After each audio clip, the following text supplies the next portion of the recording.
ఈ చిన్న పాప ఈ అమ్మాయి చుట్టూ దుష్టశక్తి ఆవహించి ఉండడాన్ని గమనిస్తుంది. మరుక్షణమే ఈ అమ్మాయి అదుపు తప్పి కింద పడిపోతుంది. అలాగే ఈ పాప సంచిలో ఉన్న మాయారాళ్లను కింద పడిపోతూ ఉండగా పట్టుకుంటుంది. కాని ఈమె చేతిలోకి రాగానే విలువైన రాళ్లు కాస్త సాధారణ రాళ్లగా మారిపోతాయి. ఇది చూసి ఈ చిన్న పాప బాధపడిపోతూ ఉంటుంది. అప్పుడు ఈ అమ్మాయి ఈ పాపకు నష్టపరిహారం కోసం తన బ్యాంకు కార్డు తీసి ఇవ్వబోతుండగా ఈ కార్డు ముక్కలయ్యి కింద పడిపోతుంది. దీనితో ఈమె చెక్ బుక్ తీయగా సంతకం పెట్టడానికి పెన్ను రాయదు. అప్పుడు ఈమె పెన్ను ఊపుతూ ఉండగా ఈ పెన్ను జారి పక్కనే ఉన్న సవతి తల్లి టీ కప్పులో పడుతుంది. దీనితో ఈ అమ్మాయికి అవమానంగా అనిపించి తన బ్యాగ్లో నుండి డబ్బులు తీసి ఇవ్వబోతుంది. ఇంతలో ఒక్కసారిగా ఆ గదిలోకి పెద్దని గాలి వీచి ఈ డబ్బంతా ఎగిరిపోతుంది. అప్పుడు ఈ పాప నీకెందుకు అని ఇంత దరిద్రం ఉంది అని అంటుంది. కాని ఈమె ఇదంతా నా కర్మ అని అనుకుంటుంది.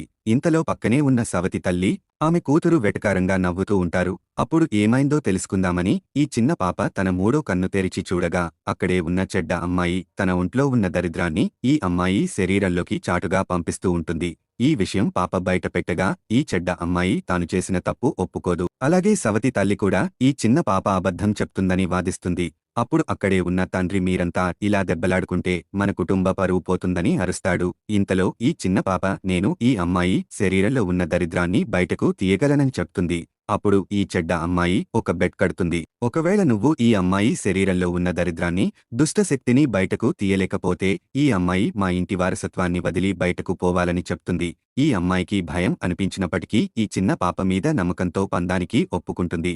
మరుక్షణమే ఈ చిన్న పాప తన మంత్ర విద్యను ప్రదర్శించగా చెడ్డ అమ్మాయి శరీరంలో ఉన్న కుళ్ళు కుతంత్రాలు బయటకు పోతాయి. అలాగే ఈ అమ్మాయి శరీరంలో ఉన్న దరిద్రమంతా బయటకు వచ్చేస్తుంది. మిగతా స్టోరీ కోసం వీడియో లైక్ చేసి ఛానల్ సబ్స్క్రైబ్ చేసుకోండి.